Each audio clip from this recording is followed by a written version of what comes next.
Mr. DJ, may I make a request? Pwede ba yung love song ko? Yan, mga kapatid, ang unang linya, pambungad na linya ng OPM Classic. From 1978 na sinulat ng Ray Valera at inawit ng batang Sharon Cuneta. Malamang ay hindi na maintindihan ng mga bata ngayon, no?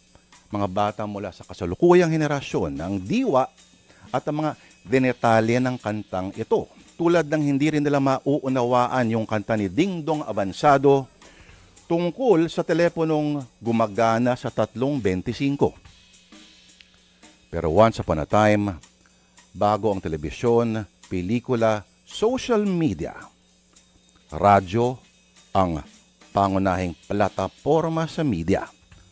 At ang mga announcer, later on, babansagang mga disc jockeys, kung sa FM o mga DJ, sila ang mga bida.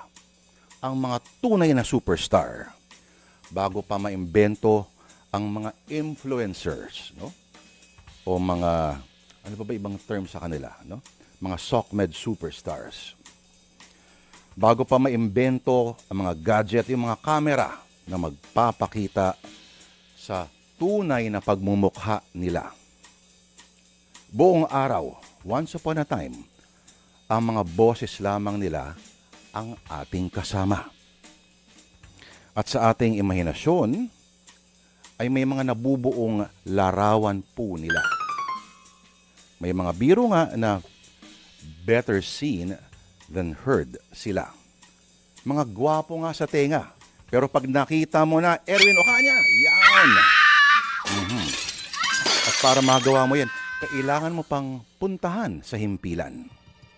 Abangan mo ang shift niya, siguro matapos ang mga 3, 4, 5 oras. Pero mga kapatid, sa ating kwento sa araw na ito na sinulat po ni Didit Tan Joaquio Marasigan, kanya-kanya tayo ng definisyon ng kagandahan. At sa ating kwento, mauunawaan natin na ang pagkahumaling sa isang tao ay nangyayari sa kanya-kanyang paraan.